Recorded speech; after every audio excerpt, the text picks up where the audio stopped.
CBS 뉴스는 CBS 홈페이지 cbs.co.kr이나 노코뉴스 홈페이지 노코뉴스.co.kr, 스마트폰 애플리케이션과 팟캐스트를 통해 다시 보고 들으실 수 있습니다. 부산 소식입니다. 해운대구가 달맞이 언덕 아래 새로 만든 전망대 새 이름을 찾기 위해 공모전까지 개최하고도 가칭으로 쓰던 해월 전망대를 명칭으로 최종 결정했습니다. 굳이 예산과 시간을 들여 공모할 필요가 있었냐는 지적이 나옵니다. 보도에 김혜민 기자입니다. 달맞이 언덕 아래 바다 위로 길게 뻗은 스카이워크 시설인 해월 전망대. 지난해 7월 들어선 이곳 전망대는 바다 위를 걷는 듯한 기분을 느낄 수 있어 많은 관광객들이 찾고 있습니다. 해운대구는 새로운 명소로 자리 잡은 이 전망대에 참신한 새 이름을 붙여 널리 알리겠다며 지난 2월 명칭 공모에 들어갔습니다.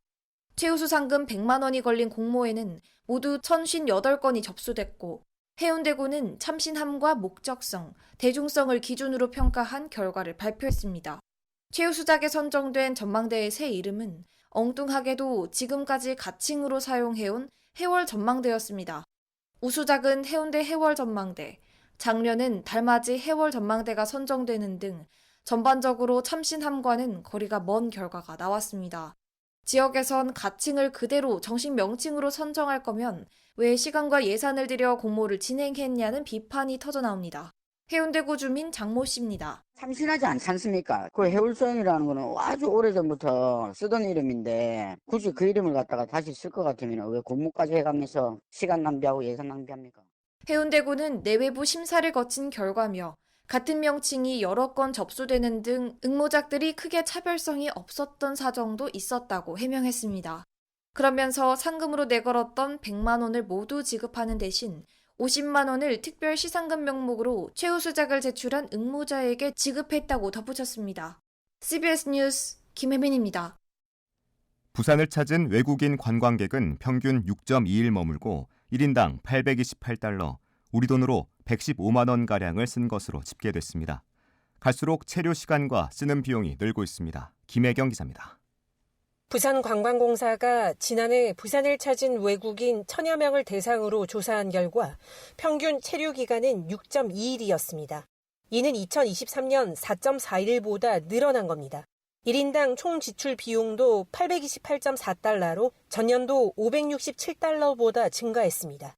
외국인들은 부산을 찾은 이유로 자연풍경 감상과 맛집 탐방이 각각 81.7%와 81.3%로 압도적으로 많았습니다. 이어 역사 문화유적 탐방, 레저 스포츠 활동 순이었습니다. 또 여행 뒤 만족스러운 활동은 맛집 탐방이 64.8%로 높았습니다. 주요 방문지는 광안리 해수욕장과 비프 광장, 감천 문화마을, 국제시장 순이었습니다. 반면 내국인의 평균 체류 기간은 1.7일로 전년도 2.9일보다 다소 줄었습니다. 영남권 방문객은 맛집을 찾아 부산을 찾았고 그 밖의 지역 방문객은 자연 풍경을 보러 온다고 답했습니다. 가장 많이 찾는 곳은 국제시장과 해운대 해수욕장, 기장 해안카페와 오륙도 순이었습니다. 내국인은 체류 기간 동안 평균 30만 200원을 쓴 것으로 나타나는데 특히 20대의 평균 여행 경비가 50만 5,900원으로 다른 연령층보다 2배가량 많았습니다. 부산관광공사는 이번 통계 자료를 토대로 내 외국인이 만족할 만한 관광 프로그램을 더 개발할 방침입니다. CBS 뉴스 김혜경입니다. 6.3 대통령 선거를 앞두고 부산에서 선거 벽보나 현수막을 훼손하거나 선거운동원을 폭행하는 등 각종 사건이 잇따르고 있습니다. 오늘 오전 동래구 낭민동에서 더불어민주당 이재명 후보 선거 벽보가 라이터로 훼손돼 경찰이 수사에 나섰고 부산 진구 부전동에선 국민의힘 김문수 후보 현수막에 라이터로 불을 붙인 혐의로 40대 남성이 검거됐습니다. 사상구 학장동에서도 선거 벽보 2개를 훼손한 혐의로 60대 남성이 검거됐으며 오늘 아침 7시쯤에는 북구 신만덕 교차로에서 민주당 선거운동원 2명과 경찰관을 폭행한 혐의로 70대 남성이 경찰에 붙잡혔습니다. 사건이 잇따르자 더불어민주당 부산선대위는 행위자에게 민형사상 책임을 끝까지 묻겠다며 경고하는 한편 경찰에 엄정 대응을 주문했습니다. 더불어민주당 이재명 대선 후보가 해양수산부와 HMM 본사를 부산으로 이전하겠다고 약속한 데 대해 국민의힘 부산선대위가 거짓 공약이라며 강하게 반발했습니다. 국민의힘은 이 후보가 산업은행 이전은 불가능하다며 외면하면서도 HMM은 직원들이 동의했다는 허위 주장을 하고 있다고 비판했습니다. 또 민간기업 이전을 정치적으로 이용하지 말고 진정성 있는 산업은행 이전 추진 의지를 보이라고 촉구했습니다. 부산상공회의소는 오늘 부산상해에서 민주당 김부겸 총괄선대 대책위원장과 지역상공인 정책 간담회를 열고 해수부 부산 이전 등 정책 제안 25개를 전달했습니다. 상의는 해수부 기능 강화와 부산 이전, HMM 본사 부산 이전, 산업은행 본점 이전과 부산형 복합리조트 유치 등이 필요하다며 민주당 대선 공약에 반영해 줄 것을 요청했습니다. 또 지역별 전기요금 차등제를 빠르게 도입할 것과 가덕신공항 개항 시기가 늦춰진 것에 대한 지역사회 우려를 전했습니다. 오늘 오후 2시쯤 금정구 장전동의 한 상가에 1톤 탑자가 돌진해 운전자 30대 A씨가 경상을 입고 병원으로 이송됐습니다. 상가 내부 인명피해는 없었지만 통유리와 간판 등이 파손되는 재산 피해가 났습니다. 경찰은 사고 차량이 갑자기 중앙선을 넘어 상가로 돌진한 것으로 보고 정확한 사고 경위를 조사하고 있습니다. 지난 2019년 부산 해운대구가 조성한 풋살장에서 골대가 넘어져 10대 A군이 숨진 사고와 관련해 지자체가 유가족에게 5억 원을 배상해야 한다는 판결이 나왔습니다.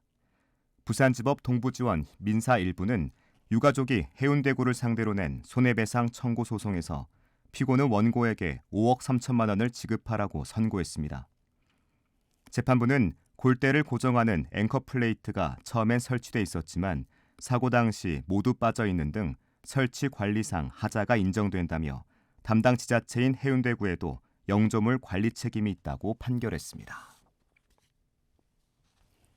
부산경찰청은 부산의 한 육군 부대 소속 A1병이 지난 3월 휴가 중에 숨진 채 발견된 사건과 관련해 상관의 폭언 여부 등에 대한 수사에 착수했습니다. 날씨입니다. 부산은 내일 새벽까지 비가 내리겠습니다. 오늘 밤까지 시간당 최대 40mm의 매우 강하고 많은 비가 내리는 곳이 있겠습니다. 부산의 지금 기온은 19.8도입니다.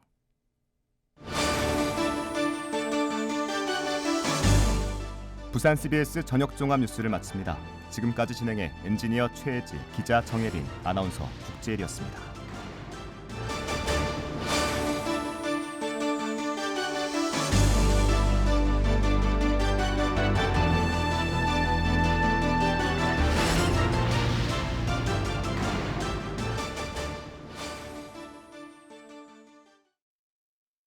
CBS